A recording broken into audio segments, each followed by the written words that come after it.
Olá, boa noite. Bem-vindos e bem-vindas a mais um Conversa Atrevida. No Conversa Atrevida de hoje a gente faz uma conexão intercontinental. Vamos conversar com Fred Anjos, que está lá em Lisboa, Portugal. E ele vai falar um pouco sobre a arte. O nosso tema provocador é a escrita e a música nas nossas crenças, baseada em um dos livros dele. Na verdade, no livro dele chamado A Morte das Coisas que Acredito. Então vamos iniciar o nosso processo. Fred já chegou, vamos chamá-lo para iniciarmos. Você depois pode assistir através do YouTube e em breve pelo Spotify e outras plataformas de streaming em forma de podcast. Estamos aguardando a conexão do Fred. Olá, caríssimo, boa noite. Boa noite, professor. Como é que tá? Tudo tranquilo por aí? Os ares Eu portugueses, estava até, eu como tava até estão bem, viu, aquecidos? professor Filos? Eu estava até bem, mas aí agora que estou falando com você, eu estou melhor ainda. Ah, maravilha. Pois é, então vamos começar o nosso bate-papo. Eu comecei falando um pouco sobre o nosso tema provocador, mas eu gostaria que você falasse um pouquinho dessa sua trajetória. Como é que foi nesse processo de você em estar em contato com a música e de repente gostar muito de música ao ponto de cantar, e também nesse seu processo de escrita. Como é que você matou as coisas que você acredita? Vamos por etapa, né? Vamos por esse processo de música. Primeiro eu gostaria de agradecer, professor, pela oportunidade e agradecer a todos que estão entrando aí, que estão mandando coraçãozinho. Manda aí o aviãozinho aí para a galera assistir essa live que vai ser massa. Eu já acompanho o teu canal. Ah, obrigado. Inclusive hoje estava vendo aí a entrevista de Seborréia, né? O meu amigo Eliseu, que eu já conheço há longas datas, poeta Eliseu, e é muito bom poder estar aqui e conversar um pouquinho sobre arte contigo, né? Que E, bom. assim, basicamente, a música, ela entrou na minha vida de forma muito espontânea, né? Meu pai era músico, meu pai era um boêmio, né? Apesar de ele não ter se tornado profissional, não ganhava dinheiro com música, mas ele era um boêmio, ele tocava violão e gostava de noitadas e tudo. E eu Hum. aprendi, eu acredito, a gostar de música por conta do meu pai, né? Por influência do meu pai. E já comecei na música profissionalmente de forma tardia, né? Eu fui começar na música, cantar e ganhar dinheiro com música, já estava perto dos 30 anos, né? Então, já entrei aí formando aí, como diria o Zé Cabaleiro, um power trio, né? Que era só os tios lá tocando. E eu entrei nessa vibe. Ah, bacana. Mas uma das coisas mais democráticas que nós temos são as artes. Independente das artes, você não tem idade. Você tem disposição para trabalhar com ela. E ela seduz a pessoa e ela faz com que a gente se inspire nas pessoas, as pessoas se inspiram na gente quando está trabalhando com arte. Então, a arte é uma das coisas mais democráticas da invenção humana. Sim, esse foi teu encontro com a música. E a literatura, como é que foi esse processo?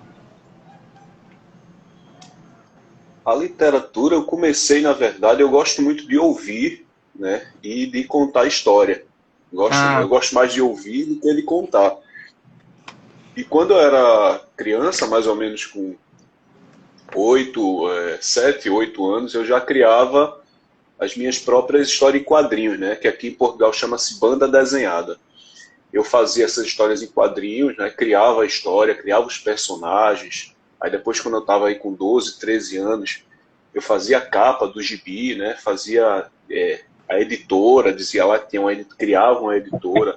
Depois encontrei parceiros que gostavam disso aí também, então a gente às vezes se reunia na casa de um dos colegas e desenhava junto, criava personagem. trocava personagem na história, né? O colega eu pegava um personagem do colega, colocava na minha história, e assim criou-se esse gosto por contar a história, né? No caso do livro, foi uma coisa que já surgiu. Eu estava mais ou menos. Esse livro ele já está escrito há 11 anos, né? Só agora que eu publiquei. Eu sempre escrevia coisas curtas, né? Conto, essas coisas mais curtas. E sempre tinha muita ideia na cabeça de poder escrever alguma coisa, uma coisa que eu gostasse, uma coisa que eu gostasse de falar, sabe, mexer com as pessoas. E surgiu a ideia de falar da morte, né? A ideia principal seria a morte tentando se defender, né? Dizer por que ela existe, né? Porque eu não sou tão má assim, por que me julgam tão má. Então a ideia principal, o cerne do livro seria esse. Só que aí ele acabou tomando outros rumos e eu acabei fazendo uma história que é de um garoto que ele sofre por conta da cor da pele, ele sofre porque ele é obeso e tem problemas crônicos, por conta da obesidade, tem dores crônicas, e a morte é que conta a história desse garoto e, consequentemente, de quem circundam, né? Que é a mãe, o tio e um amigo do tio. E aí o interessante é saber por que a morte escolhe esse menino, né, para poder falar da história dele, o que é que ele tem de interessante, por que ela se dedica a contar essa história, né? Mas eu não vou dar o spoiler, né? Sim, claro. É interessante. Quer dizer que o livro ficou esperando 11 anos para aparecer a público. Mas isso foi devido a quê? Você não Isso. tinha vontade de publicar?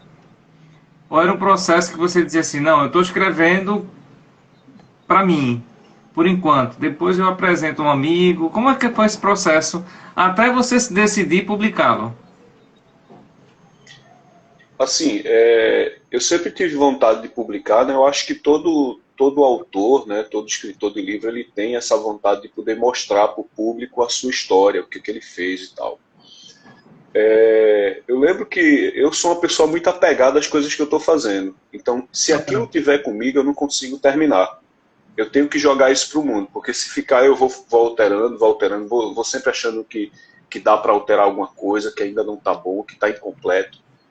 Então, por eu protelar tanto, e também pela falta de tempo, né? Quando eu estava aí no Brasil, eu trabalhava em banco, então o tempo era muito corrido e dividia o meu horário com a música, né? Então eu priorizava mais a música do que a literatura. Quando eu vim para cá, para Portugal, para tentar fazer o mesmo que eu fazia no Brasil, trabalhar com música, quando eu estava começando esse processo, que é bem demorado, foi bem demorado para mim, mas quando eu estava começando isso aí, chegou a pandemia e travou tudo. Então fiz bem, já que eu não posso fazer show, fazer evento, eu vou começar a dar vazão aos sonhos que estão aí empancados nessa represa há muito tempo. E o livro foi a primeira coisa que veio à cabeça, dizer, opa, vamos lá, vamos fechar agora. E dei a última lida no livro e disse, pronto, agora eu vou mandar para um revisor, um diagramador, para fazer todo o trabalho e vou colocar isso numa editora independente, né? Que a ideia era colocar em editoras independentes, como a Wiclap, como a Clube do Livro, que você mesmo faz tudo, manda lá e o teu livro já fica disponível online. Só que aí quando eu estava cadastrando, né, fiz a revisão, diagramação, né, outra pessoa fez na verdade, e quando eu estava cadastrando eu fiz, espera aí, deixa eu mandar isso aqui para Chiado, né, que eu sempre gostei da Chiado, né, essa logozinha aqui bonitinha com a cara de Fernando Pessoa, né, a carinha de Fernando Pessoa, e desde a época que eu trabalhava em livraria, que eu já trabalhei em livraria, eu era apaixonado assim pela Chiado, e eu fazia, por um dia eu quero lançar um livro pela Chiado. E eu disse, bem, não vou perder nada, deixa eu mandar aqui, enquanto isso eu vou cadastrando meu livro devagar. 3 dias depois eu recebi um e-mail da editora-chefe da Chiado dizendo que tinha interesse em publicar a minha obra, e aí eu digo, opa, então parei tudo que eu estava fazendo. A primeira coisa que eles perguntaram, já soltou isso em alguma plataforma? Eu disse, não. Ok, então a gente vai fazer, vamos fazer o contrato e pá. E eu fiz, E fiquei assim muito feliz, né? É o meu primeiro livro já pela uma editora de renome, né? A Chiado, ela tem sede aí no Brasil, tem sede em Portugal, na Espanha, Moçambique, e distribui também para todo mundo. E já fui convidado para a Feira do Livro, né? Que inclusive está acontecendo, vai até o dia 12, a Feira do Livro aqui de Lisboa. Então, para o primeiro livro, né? Eu mesmo cheio de medo de poder publicar isso, ter muita coisa errada, e de repente as pessoas pensarem que eu estou fazendo uma apologia à morte, né, que eu amo a morte, não é nada disso. Eu disse, pô, para o primeiro livro, e com todas essas inseguranças que eu tive, eu achei uma oportunidade maravilhosa e estou ainda muito feliz assim, pelas pessoas que já leram e estão me dando feedback, pelo que eu já tive de positivo pela mídia aí do Brasil, pelo apoio, né, que eu tive da Chiado da Livraria Atlântico, por me colocarem lá na Feira do Livro, que é uma das feiras de livros mais importantes do mundo, né? Pronto, só tenho mesmo a agradecer e seguir aí com esse pensamento de que os próximos vão ser ainda melhor. Que bom, né? Torcendo por você. Mas em que momento na tua vida se cruzam literatura e música? No livro tem alguma referência à música ou você deixou isso separado? Tem, totalmente. Eu acho que isso se cruza. A minha vida é sempre muito bagunçada com a arte, sabe? Eu tinha uma banda aí em Recife chamada Arca de Pandora. E essa banda ela misturava arte cênica com artes plásticas. Eu levava meus quadros para o palco, então era uma exposição itinerante onde a gente tocava. Geralmente, o início o começo da Arca de Pandora, eu pintava um quadro enquanto cantava, um quadro abstrato, claro, né? Por conta do tempo. Mas depois aquilo ficou inviável, porque eu voltava todo sujo para casa, tinha que, todo evento que eu fazia, eu perdi uma camisa, uma calça, porque me lavava tudo de tinta, então ficou inviável de eu pintar ao vivo. Eu só levava os quadros. Então, a própria Arca de Pandora era uma mistura, a gente lia no palco, a gente levava poesia, literatura. Então, sempre foi uma mistura de artes da minha vida, eu sempre gostei de estar nesse meio. E a literatura, ela sempre teve junto com as músicas, com minhas composições, com o que eu pensava para a vida. E pronto, aí a questão do livro com a literatura, o livro, além de ter vários trechos de músicas, algumas conhecidas e outras, por eu depois não receber aí na cabeça por conta de direitos autorais, Sim. eu acabei por mudar a letra, como é o caso da Smile, né, que Djavan fez uma versão, né, que no caso é de Charlie Chaplin, e eu coloquei ela lá. Depois, quando eu mandei para Chiado, eu fiz, opa, peraí, deixa eu tirar essa letra, porque vai dar bronca depois. Aí modifiquei a letra e coloquei na nota de rodapé, que era inspirada nessa canção. E aí tem referência de música de Legião Urbana, alguns pensamentos que Alfredo solta de vez em quando, que é da Legião Urbana. E mais concretamente é que o livro ele tem uma trilha sonora que já está disponível aí no Spotify. Depois, quem quiser escutar, entra aí, já tá o link na minha bio. E lá vão ser 2 músicas minhas inéditas, né, autorais, e mais 13 músicas de outros artistas, 14 músicas de outros artistas nordestinos, né? Então, tem artistas que são conhecidos, que vão chegar por aí, eu não vou dar também o spoiler, mas já tem alguns que estão lá, como Zeca Viana, né? Como o pessoal do Sob Efeito Q66, Karina Maiara, Jonathan Dolls e os Garotos Solventes, que é uma banda da Paraíba, mas atualmente reside em São Paulo. Então, tem muita coisa que está saindo. Toda segunda-feira eu lanço um single, que esse single faz parte da trilha sonora do livro. Então, quem gostar de música, dá uma olhadinha lá que vai ter ideia de como mais ou menos está esse livro. Ah, que maravilha! Então, já que a gente está nesse clima de música, o que é que você traz pra gente enquanto música? O que, para tocar? Sim. É mesmo,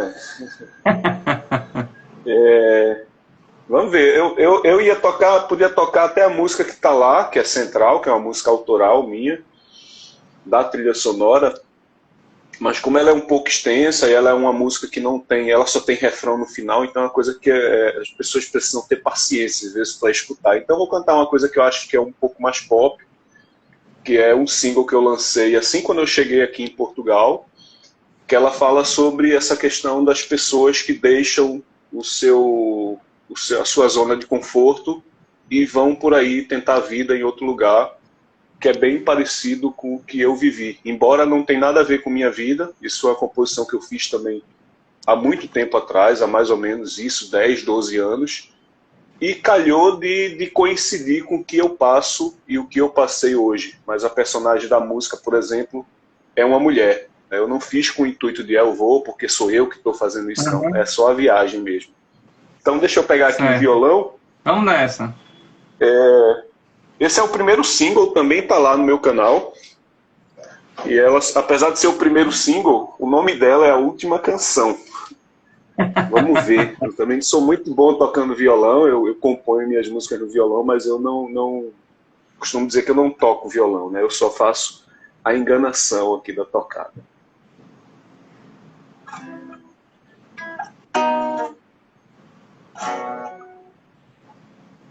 Deixa eu só ajeitar o fone, que os fones de vez em quando querem cair aqui.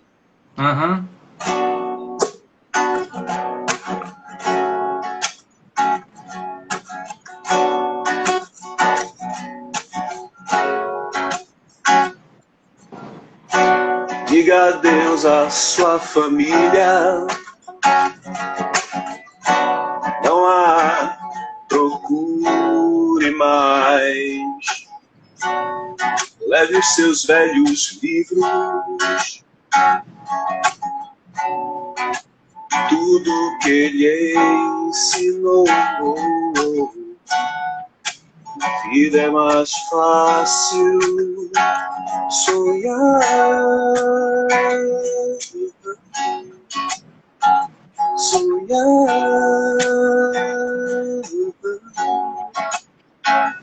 Então saiu, buscou os seus sonhos anexo às nuvens que viu, que viveu mais no mundo dos sonhos que o mundo real partiu, e nunca mais ninguém a viu.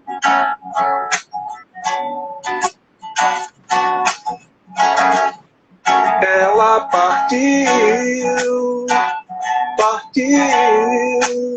e nunca mais voltou. Ela fugiu, e nunca mais voltou.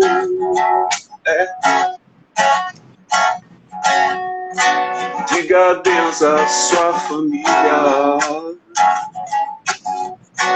Não há, procure mais.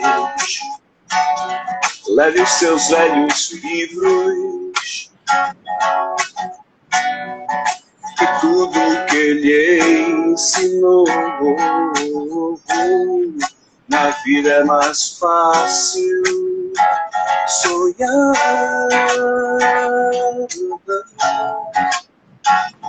Oh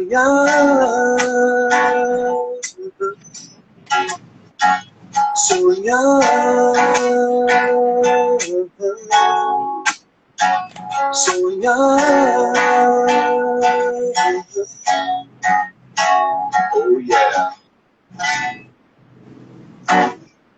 Uou! Bravo, muito bom. E então, como é que foi esse processo da sua chegada em Portugal? E mesmo falando o idioma base, mas a gente sabe que há diferenças culturais tremendas. Inclusive, existem peculiaridades que para nós é algo normal e por aí pode ser muito ofensivo. Como é que foi nesse seu processo de chegada e dessa descoberta, dessa transação de você com a linguagem? Acho que como toda mudança é bem difícil, né? Você sair da sua zona de conforto. E a gente vem muito com esse pensamento de que é tranquilo, a gente vai pegar rapidinho, vai falar.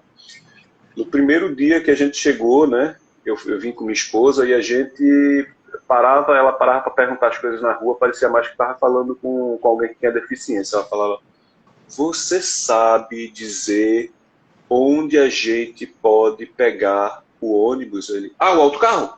Pode pegar ali naquela paragem?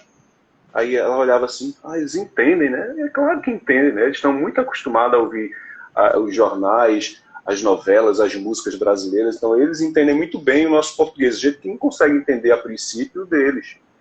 E teve muita coisa assim que eu demorei para me acostumar, inclusive com a questão mesmo cultural, né? Quando a gente chega cá, a gente pensa que eles são rudes, né? Que eles são grossos. Por exemplo, ele costuma dizer: se ele não te escuta, se tu diz alguma coisa que ele não te escuta, ele vai dizer: diga, diga, ou então só um diga, diga. E isso pra gente é um pouco como se estivesse querendo afastar ali, sabe?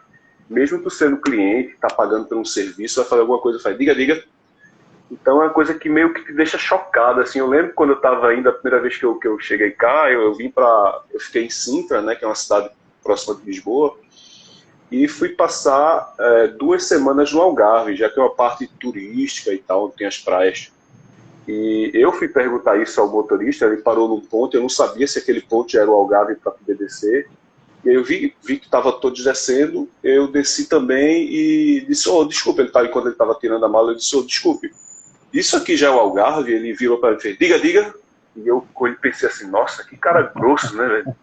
Já está querendo me despachar aqui. Ele: é o Algarve? Ele disse: não, senhor, o Algarve vai ser a próxima paragem. Tá bom, aí eu subi.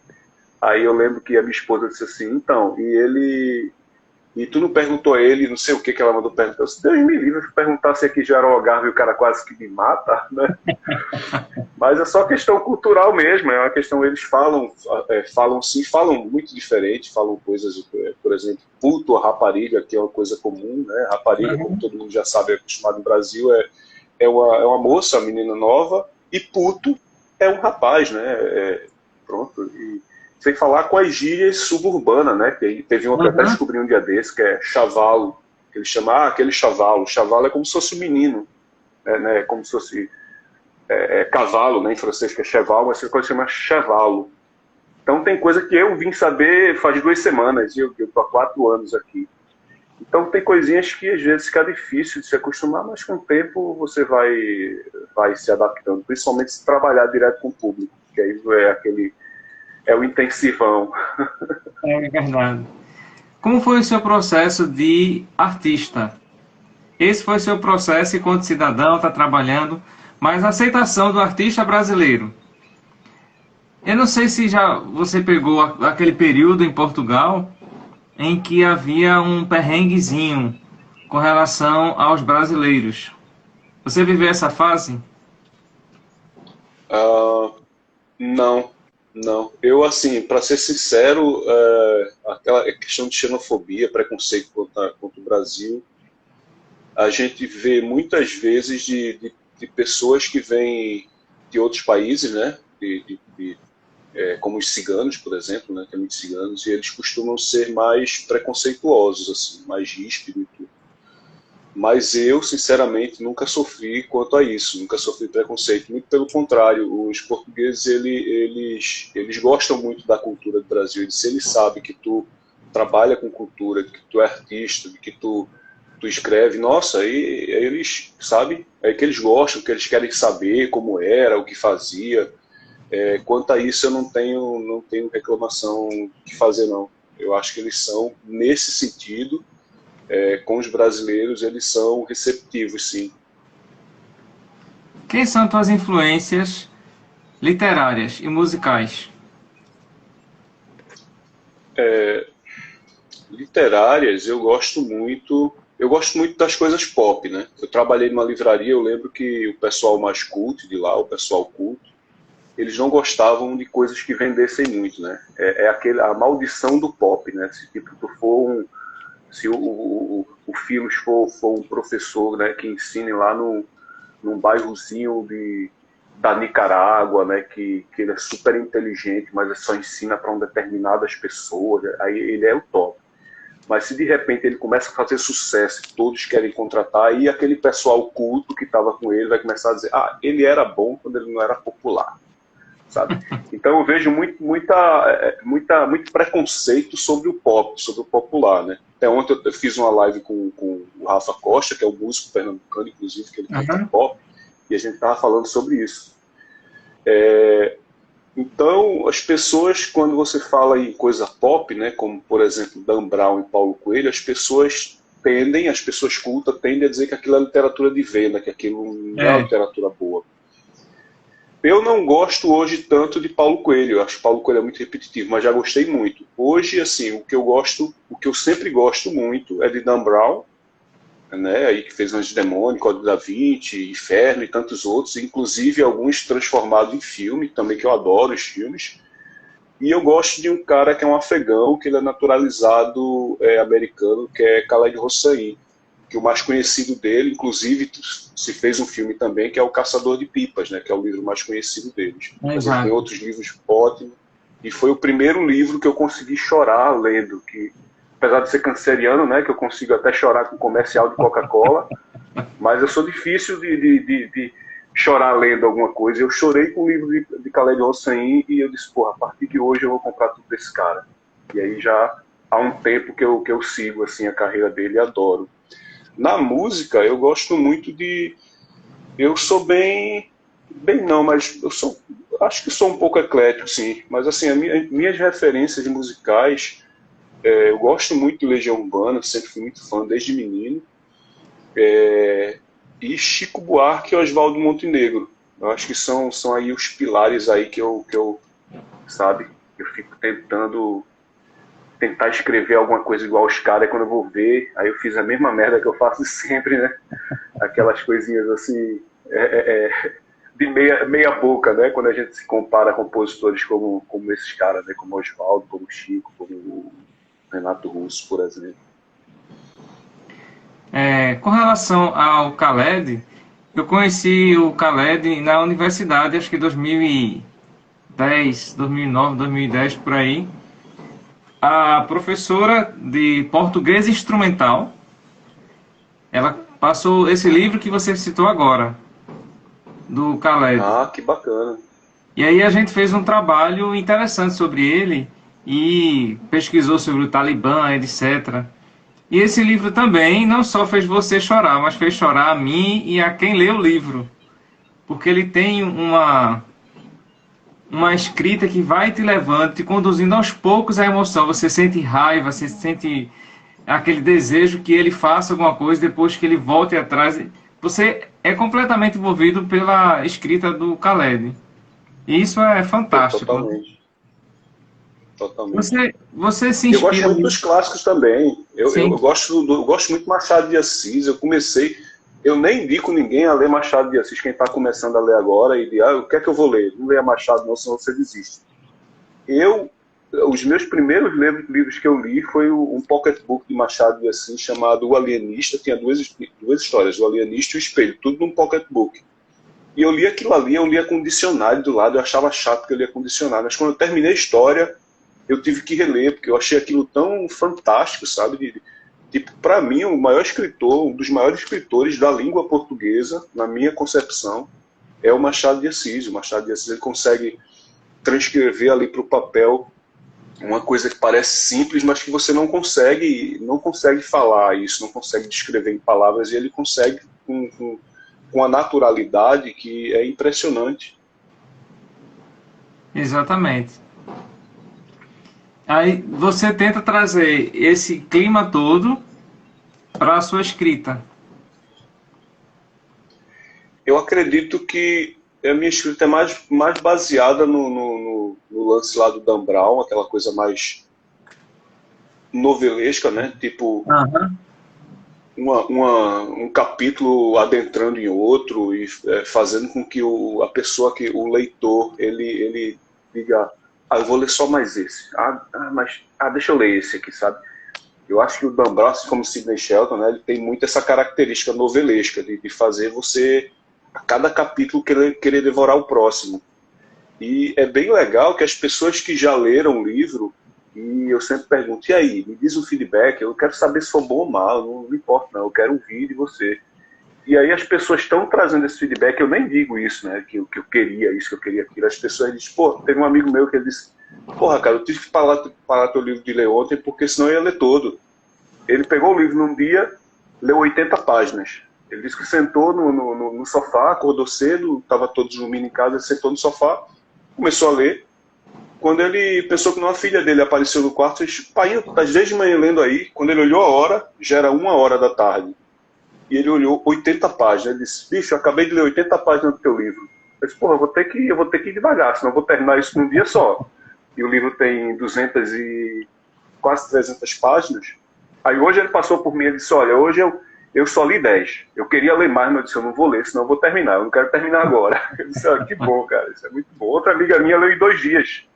Ela leu em 2 dias e disse, cara, é muito bom. Aí você termina um capítulo e quer ler o outro. Eu disse, pô, que massa tu me dar esse feedback. Porque é isso que eu tô querendo ouvir, né? Claro, a gente quer ouvir o que é bom, né? Mas pode falar ruim, pode falar que tá mal mesmo também. Eu aceito crítica. Mas o feedback é bom porque vai moldando a gente, a nossa escrita, o nosso jeito de ser. Quais são os temas que tu mais gosta? Sim. Eu acho que ele tá aí nesse livro. É música, é filosofia, eu gosto muito de filosofia. Eu lembro que quando eu ia para a faculdade, eu trabalhava na livraria e depois trabalhei no banco, na BV Financeira, e eu trabalhava 6 horas. E nesses 2 empregos, que eu estava indo depois sair para o outro, eu estava fazendo faculdade nessa época, e eu pegava às 7 horas, aí na Exurp, né, na extinta Exurp, ali na Faculdade de Relações Públicas, e eu largava às 4 horas. Então eu ia andando ali daquelas torres gêmeas da Agamenon até a Exurp, Uhum. eu ia a pé, tranquilão, tal, lanchava e depois ia para a biblioteca para ler filosofia e história, que são 2 coisas que eu gosto muito.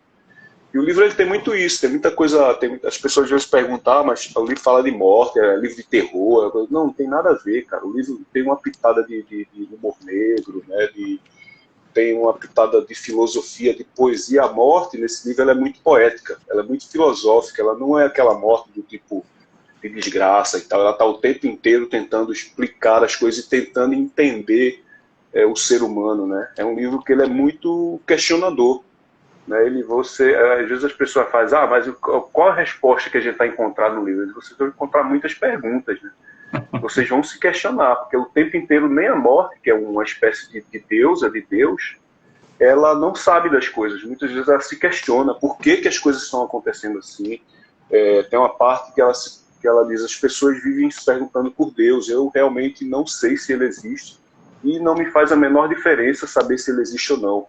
Então até ela questiona certas coisas da existencialidade, né, do humano mesmo. Então tem muito isso, tem muitas tiradas engraçadas, tem muitas tiradas dramáticas, né? E eu acho que ele traz essa mistura de toda essa influência que eu tive, das coisas que eu li, das coisas que eu vivi, das coisas que eu penso. Tu és um multiartista. Nesse processo de pandemia, você conseguiu se organizar em estar produzindo as artes que você gosta? Ou no início você também teve aquele processo de não saber o que fazer, de ficar meio perdido? Como foi essa tua passagem pelo processo mais doloroso da pandemia? Isso com relação à tua produção artística. Olha, professor, eu posso dizer que eu sou um privilegiado, né? Em meio a tanto caos que hoje acontece aí no Brasil, que realmente é uma dor que me parte. Essa semana eu recebi uma notícia de uma amiga que disse que viu aí na Agamenon Magalhães uma família com 17 pessoas ajoelhadas na Avenida Agamenon Magalhães pedindo comida. Isso é uma situação que me deixa muito, não só triste, mas, sabe, envergonhado por eu hoje, sabe, não é que eu aqui estou vendo a vida boa, mas, pô, comparada ao que a crise que está acontecendo hoje no Brasil, eu posso dizer, poxa, hoje aqui eu estou vendo muito bem, sabe? Mas, quanto à questão artística, nesse lado da pandemia, eu posso dizer para você que, olhando por esse lado e não pelo que a pandemia causou, para mim foi um momento muito bom, muito produtivo, né? Eu consegui, felizmente, terminar meu livro e colocar ele para a editora. Eu consegui fazer novas composições. Eu estou escrevendo 2 livros em paralelo. Consegui organizar uma série de documentários que está lá no meu canal também, falando sobre a música independente e underground de Pernambuco. Consegui fazer o meu projeto Conversa com Anjos, que é um bate-papo muito parecido com o que nós estamos tendo agora, que acontece toda segunda-feira. Então, conheci muita gente nesse processo. Então, a pandemia, eu sou um privilegiado porque eu não parei de trabalhar formalmente. Eu ainda não consigo aqui me manter como artista, então eu trabalho formalmente numa empresa. E essa empresa ela não fechou, porque é uma empresa que ela vende produtos essenciais. Então, eu acabei por trabalhar. Reduziram a carga de trabalho, para a gente não poder estar em contato com muita gente. Então, eu fiquei mais tempo em casa, mas continuei ganhando. Por isso que eu digo assim, eu me senti bem na pandemia, mas é um bem que você faz assim, porra, e minha família, e meus amigos, né? E os brasileiros, como é que estão, velho? Sabe? E muita gente que está aqui também, porque muitas empresas fecharam, né? Muitas empresas fecharam, muita gente teve que voltar para o Brasil, porque já não tem emprego. E agora é que as coisas estão começando a se mover. Então, para mim foi bom nesse processo de escrever, de compor, de fazer novas coisas, mas muito doloroso em saber que tudo que a gente está passando é um processo muito, muito doloroso e árduo. Porém, eu vejo que esses processos muitas vezes são necessários para o crescimento de alguma coisa em nós, né? Como já tem aquele velho ditado que ostra feliz não produz pérola, né? Então, eu acho que a gente sim precisa passar por certas coisas para poder valorizar, poder aprender. Hoje em dia a gente consegue vender bem mais pela internet do que antes. As pessoas estão se conversando mais. Eu estava conversando outro dia com um colega, ele disse, Fred, fazia 7 anos que minha família estava na Inglaterra, parte da minha família, e eu não havia falado. Desde quando começou a pandemia, eu falo mais com eles hoje do que antes. Então as pessoas, a internet está ajudando a estreitar esse vínculo, e depois da pandemia isso se tornou mais visível, né? A gente está usando mais tecnologia para se aproximar, mesmo sendo por uma tela. E eu procuro sempre ver o lado bom das coisas, sabe? O lado que a gente pode tirar proveito, tirar do bagaço ali, tirar o caldo ainda do bagaço. E eu tirei muito proveito das coisas da pandemia. Sei que muita coisa foi ruim, mas eu tentei fazer por onde tirar o bom dessa situação caótica e mundial. É um processo doloroso, principalmente porque aqui no caso do país houve muita negligência por parte do governo e se chegou a um caos onde não poderia chegar. Mas também a gente tem vários fatores, Fred. A gente tem a falta de credibilidade que as pessoas tinham na relação virtual. Então muita gente tinha muito preconceito com a relação virtual. E foi o que salvou. Foi o que salvou muitos artistas em fazerem lives, colocarem as suas contas bancárias. Depois teve a facilidade do Pix. E alguns têm aqui pelo Instagram aquela história da venda de selos. Então, o processo vai evoluindo, mas já existia, só que as pessoas tinham um certo preconceito. E Sim. essa dor toda que a pandemia trouxe para a gente, ela nos mostrou onde realmente a gente deve colocar os nossos valores. Então a gente, enquanto sociedade, pela influência capitalista, pelo processo de você ter que se alimentar, ter que trabalhar, ter, inclusive você lutar só para ter um status, você esquece de viver. E a pandemia veio dar esse baque em todo mundo, dizendo, é hora de viver. Infelizmente, algumas pessoas não chegaram nesse processo, não se vacinaram, mas algumas pessoas aprenderam, outras, infelizmente, não. Quais são as tuas motivações para escrever? O que é que motiva a escrever? O que é que te motivou a escrever há 11 anos atrás o teu livro? A produção desses 2 novos livros? A composição de músicas? O que é que te motiva a transformar o que está dentro de você em arte? Primeiro, a paixão, né? Porque eu sou muito apaixonado por tudo que eu faço. Se uma coisa não tiver paixão, para mim, eu não consigo seguir. Acho que a paixão, ela tá aí. Paixão, ela é um fogo, né? Diferente do amor. Amor, inclusive, o livro fala isso, né? A morte, ela chega a dizer isso aí.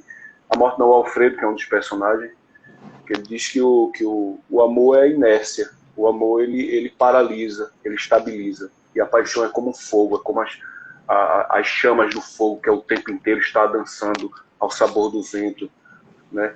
E eu sou muito isso, eu sou um fogo que se mexe o tempo inteiro. Quando eu vejo que aquela coisa não está mais me trazendo a paixão, eu tenho que tentar fazer com que eu me apaixone por outras coisas ao redor que possam me reativar essa paixão. E a segunda coisa é o autoconhecimento, sabe? Eu gosto muito de aprender, eu gosto muito dessas lives que eu faço, que eu estou fazendo contigo agora, que eu fiz ontem, toda segunda-feira. Todo dia o Fred morre e o Fred nasce, porque quando eu saio daqui, eu saio um outro Fred, com outro pensamento, pensando no que você me disse, e isso me traz um autoconhecimento. E eu procuro, no meu livro, nas minhas músicas, usar esse autoconhecimento. O que eu aprendi, eu tento buscar um pouco mais e tento sair refletindo no livro. É tanto que, quando eu terminei esse livro, eu estava conversando com uma professora de pós-graduação, Helena, o nome dela, a gente conversava muito, e aí ela fez isso há 11 anos, né? Ela disse, e aí, cara, como é que tá o livro, tal, não sei o quê. Eu disse, porra, então, terminei. Ela disse, porra, e aí, mas como é escrever sobre a morte, tal, que coisa trágica e tal. E eu disse, pô, Helena, tu acredita que eu, depois que eu escrevi esse livro, eu perdi o medo da morte? Sabe, eu tinha muito medo da morte. Depois que eu escrevi o livro, que me perguntei muitas coisas, e perguntei para as pessoas muitas coisas, eu comecei a me conhecer um pouquinho mais. Isso fez eu desapegar aquele medo que eu tinha, sabe? Eu tenho medo das consequências, né, de como morrer, mas da Uhum. morte em si, do pós-morte, isso não me preocupa mais. E isso foi devido a um autoconhecimento, foi devido a eu ter colocado minhas ideias no papel, ter procurado saber determinadas coisas, por que determinadas coisas acontecem, que vai te deixando aliviado, vai te deixando tranquilo, sabe? Vai te dizendo, opa, estou começando a conhecer uma parte de mim que eu não conhecia. Uhum. Eu acho que isso é bacana. Então, acho que esses são os dois pilares, né? A paixão e o autoconhecimento. Tentar procurar sempre são as coisas que me movem para eu poder escrever e fazer o que eu faço de arte. Ah, muito bem. Então, para esse Fred que morreu e para esse Fred que nasceu, para esse Fred que renasce, qual seria a trilha sonora para a gente agora? Ih, quer mais uma? Vamos Deixa embora. eu ver, que eu não sou bom com essas coisas de violão, mas vamos lá. Eu vou tocar outra minha, autoral, Ah, que ela fala sobre uma pessoa que perdeu a outra, ou o amor da outra pessoa.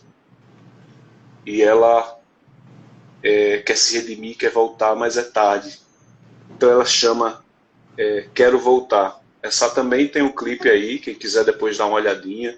O clipe foi produzido aqui em Portugal, né? Pelo mesmo cara que fez a capa do meu livro, Kevin Massocco, super, super amigo aqui, parceirão. Ele que produziu todo o clipe e ficou bem bacana, depois saca lá. E é isso aí.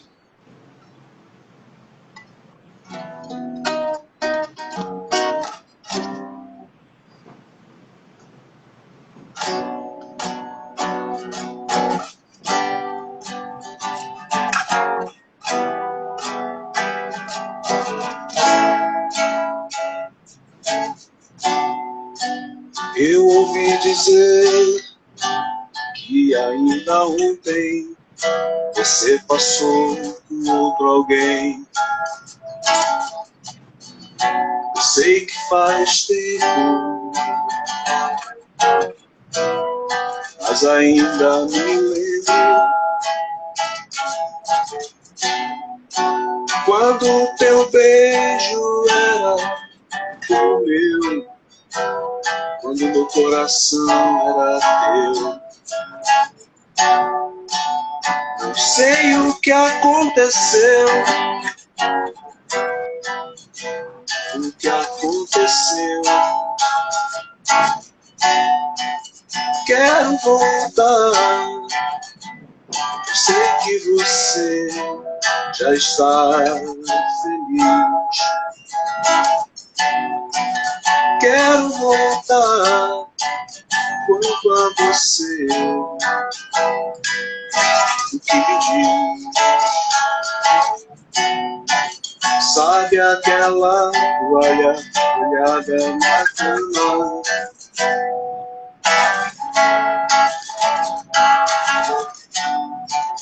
Tampa do vaso aberta e os restos de pratos na pia. Deixa comigo, vou me consertar, me consertar. Quero voltar, sei que você já está feliz. Quero voltar enquanto a você, o bem que me diz. Quero voltar, sei que você já está feliz. Quero voltar enquanto a você, o que me diz. Oh. É só roedeira, filhos. Pois é. É só dor de cotovelo. Amor tem essa coisa de renascimento, né? Você morre com o antigo e renasce com o novo. Verdade. Tem muito essa questão. Quais são os estilos literários que você gostaria de trabalhar ainda, que não trabalhou? E também isso com relação tanto à música quanto à literatura. Eu acho que eu não tenho muitas amarras não, sabe? Eu estava conversando ontem com um colega sobre isso, e a gente estava falando, quando eu falei isso, né, sobre literatura, sobre terror e tal, aí ele falou, eu li um livro muito giro, né, que ele é português, né, giro é tipo legal. Aí eu vi um livro muito giro, que era de terror, que era de uma menina assim, sabe? E eu fiz, cara, é muito estranho você ler terror, velho. Eu não consigo, eu acho que eu não consigo ler terror, não. E depois eu fiquei aquilo na cabeça, caramba, terror, como é que se escreve terror, cara? E aí fiquei, sabe, com aquela pontadinha, pô, será que eu consegui escrever alguma coisa de terror? Porque eu gosto de filme de terror, mas eu nunca me imaginei lendo Stephen King, por exemplo, né, que é um grande escritor, um monstro aí. Uhum. Eu conheço Stephen King pelos filmes e não pelos livros. E eu fiquei, cara, acho que eu vou pegar um livro de terror para saber como é que é ler livro de terror, que eu não imagino. E nessa eu fiquei na pilha, assim, de fazer, porra, será que dá certo eu fazer alguma coisa nesse sentido, sabe? E quanto à música, eu queria muito fazer umas músicas engraçadas, sabe? Eu até comecei a fazer algumas coisas, mas depois não deu certo. Eu achei aquele tão sem graça. Eu acho que eu sou tão sem graça. Eu disse, pô, fazer umas coisas assim, eu acho que é meio fora do meu nível, sabe? Tipo, eu não me acho engraçado, né? E eu, tipo, fazer umas coisas engraçadas é tipo como se tu colocasse um pagodeiro cantando rock, cara. Não cola, sabe? Você vê que o negócio não tá bem amarrado ali, sei lá. Mas, assim, é uma coisa que eu vou tentando, né? Vou fazendo até... Às vezes eu mostro para as pessoas, né? Eu tenho outro canal no YouTube, que é o Que é Isso? Que é um canal que eu falo de viagens, falo de para onde eu fui, falo de filme. E aí eu comecei a fazer com as pegadas mais cômicas, assim. E eu fiquei meio com vergonha, né, daquilo ali. Eu disse, meu Deus do céu, mas eu sou muito mal fazendo essas coisas, né? E aí eu mandei para esse colega, né, que fez a capa, né, que fez a produção do meu vídeo. Ele falou, cara, mas você tá foda, tá muito bom, não sei o que. Ele tá falando isso que é amigo, pô. Vamos ver a repercussão que isso dá. Mas, enfim, eu tem certos gêneros que eu não me sinto à vontade, sabe? Eu acho que não rola. Como eu te falei, tipo, me chamaram uma vez para tocar numa banda de reggae. Me chamaram uma vez para ser vocalista de uma banda de reggae. Eu disse, cara, eu não curto reggae, bicho. Aí, não, mas as músicas são legais. Eu disse, eu gosto muito da letra do reggae. Eu gosto muito dos tops do reggae, do Bob, do Jimmy Cliff, essas coisas todas. Mas eu não conheço de reggae. Tu imagina eu cantando uma coisa que eu não curto. A galera sabe, porra. Os caras que curtem reggae vão dizer, que merda é essa? O que esse bicho tá fazendo aí, sabe? Então eu sou meio recatado quanto a isso. Sou meio tímido, sou meio medroso, cagão mesmo, para fazer as coisas que eu não gosto. Porque eu sei que aquilo não vai sair. Pô, se eu não gostar, se eu que fiz não gosto, imagina as pessoas, né? Então eu não me sinto à vontade ainda para fazer. Mas tudo que eu gosto, eu venho fazendo, sabe? Só de vez em quando que dá essas paranoiazinhas. E terror, como é que seria, sabe? Mas nada de me incomodar a cuca mesmo, assim, de eu preciso fazer, eu necessito fazer, não. E o teu processo com a pintura? Ele aqui era mais atuante ou continua aí em Portugal também? Você continua fazendo Bem suas mais. pinturas? Bem mais? Não, o máximo que eu fiz aqui... Oi, pode falar. No cenário daí da tua residência, tem esses quadros. São seus? São, por exemplo, deixa eu te mostrar aqui. Esse violão que está aqui, ele no clipe dessa música que eu cantei agora, Quero Voltar, eu quebro esse violão, eu comprei ele bem baratinho na OLX, e aí no clipe eu quebro ele, né, o cara tá meio revoltado com a vida, não sei o que, quer dar uma do cara lá do Slash e tal, quebra o violão, espalha tudo, quebra tudo. E aí quando eu terminei o clipe, eu saí colocando tudo numa sacola e o Kevin, que é o produtor, fez, que merda tu vai fazer com isso? Vai levar isso pra casa? Eu disse, vou levar pra casa, pô, isso é um violão, cara. Aí cheguei, colei tudo, coloquei as tampas de bebida, né, as coisas que eu já bebi, saí colando, depois fiz esse quadrinho aqui com coisas de vinho, com rolha de vinho, né. Depois tem outro ali que é com um monte de tampas de cerveja também. Mas enfim, me dedicar à arte como eu me dedicava aí no Brasil, ainda não consegui, cara. No Brasil eu ainda consegui fazer exposições no Correio, no Centro de Artes Plásticas de Pernambuco, ali na Rua da Aurora, no Colégio Dom Bosco, no colégio ali que tem perto da Marinha ali. Eu fiz algumas exposições, fiz a capa da proposta do cartão Hipercar, né, que circulou aí por volta de 2000 a 2001. Eu fiz alguns trabalhos assim bem bacanas, e conseguia viver em paralelo, né? Nunca consegui viver de pintar, só de pintar, não. Eu tinha meu emprego e pintava também.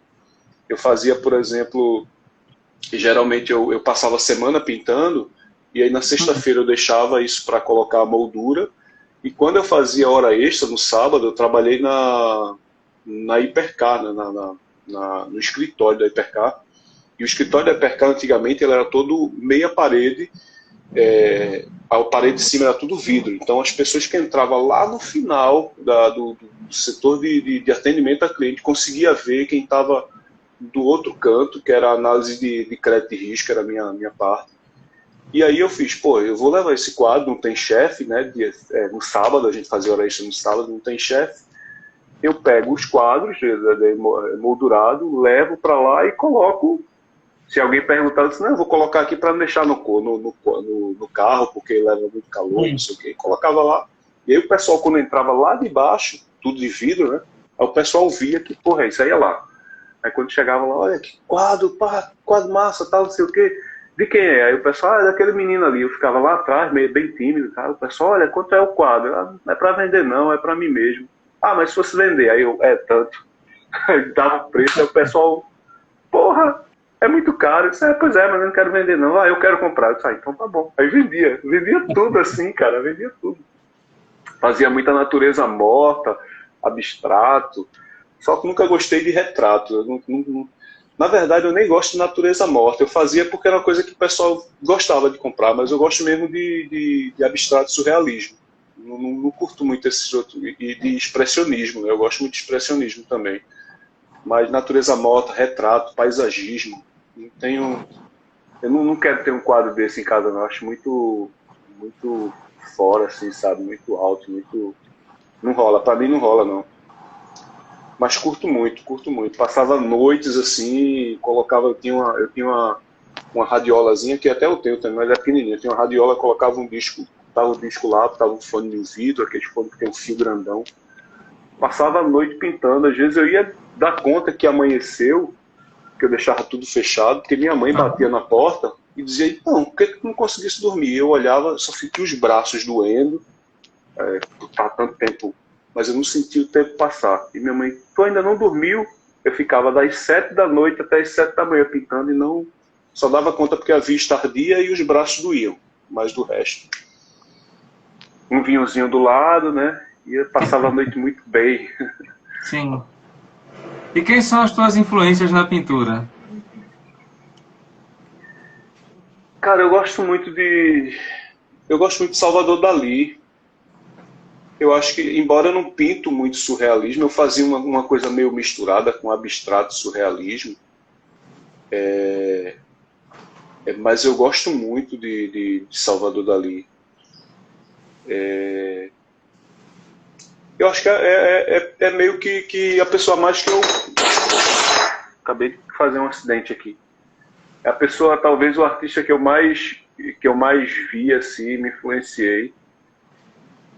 Embora meus quadros não se pareçam nada com dele, mas foi quem mais curtia, assim, sabe? Quem mais corria para saber a história, para saber o quadro, como foi feito, tudo. Eu acho que sim, eu acho que foi ele. O Dali. Dali é maravilhoso. É porque acho que não tá por aqui. Mas deixa eu ver se tá. Tem algumas aqui. Ah, tá aqui sim. Olha a criança aqui. Essa coletânea é maravilhosa. Ele é um dos pintores favoritos. Eu gosto muito de alguns pintores de algumas épocas, mas ele sempre me fascinou. Surpreende, Desde a né? época que eu comecei a estudar sobre teatro, sobre pintura, sempre alguém fazia referência a ele. E eu pensava, Tu preciso conhece, conhecê-lo. tu Sim, conheço conhece alguma coisa do trabalho o dele. Cão Andaluz, né? Que ele foi co-diretor, né? Aham. Aquele filme clássico, né? Que tem um corte e a navalha cortando o olho assim. Cara, eu tinha isso em casa, bicho. E toda vez que eu assistia esse filme, eu ficava agoniado, sabe? Fantástico. Adorava, adorava. Ele conseguiu fazer o que ele pensou. Porque quem assiste ao filme não fica indiferente. Tem uma reação Verdade. forte, que é o que todo artista gosta. Você quando escreve, você quando pinta, gosta de ver essa reação no público. Não tem nada mais, acho que estranho, insosso para o artista ele fazer uma obra e alguém olhar e não ter esse feedback. E não ter esse Verdade. feeling. E agora ele tá mais popular, né? Por conta da Casa de Papel, né? E o Aham, pessoal usa lá as máscaras dele, e aí o pessoal procura saber, né? Assim, exato. mais as pessoas novas, né? As que estão, os adolescentes, crianças, né? Querem saber qual a origem daquela máscara e acabam caindo mais uma vez no louco que é o Dali, né? É. Gosto muito dos projetos fotográficos dele também. Na verdade, ele é um artista, como ele mesmo se intitula, né, surreal. Verdade.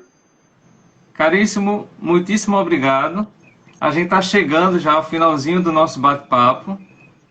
Foi muito bom conhecer um pouco mais sobre o seu trabalho.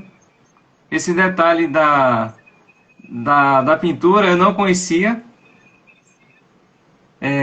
Depois eu vou procurar saber no teu canal. E eu sempre peço nesse finalzinho desse nosso bate-papo que o convidado deixe uma mensagem, um pensamento. E muitíssimo obrigado. Eu sei que por aí, em Lisboa, está bastante tarde. E aí a gente vai deixar Aqui para tá o quase próximo duas. momento. Exatamente, exatamente. Bem, então, eu só tenho a agradecer também, professor, Para mim foi uma honra imensa Minha. fazer parte aí do hall das pessoas que batem papo contigo, que é sempre muito bacana, e eu estou vez por outra acompanhando. E agradecer ao pessoal aí que ficou até agora, as pessoas aí, vocês do futuro que estão assistindo isso no IGTV, né? Do professor, muito obrigado. Qualquer coisa, se não me segue, se quiserem seguir, fiquem à vontade. Toda segunda-feira também eu tenho um bate-papo lá, sempre com artistas, sempre falando de cultura. Para quem gosta de cultura e arte, segue lá que toda segunda-feira também tem bate-papo. E a frase que eu poderia deixar aqui, eu vou deixar uma frase do livro, que é o personagem Alfredo, né? Que é o personagem que talvez seja, depois da morte, é o personagem mais filosófico do livro. Ele diz: ter certeza, muitas vezes... Opa, peraí, agora até eu me perdi aqui. Deixa eu tentar dizer certinho como ele diz. Cuidado com o autor pode reclamar contigo aí. Opa, ok. Ter certeza, eu não marquei isso, mas ter certeza, muitas vezes, é ter desprezo às novas verdades, né?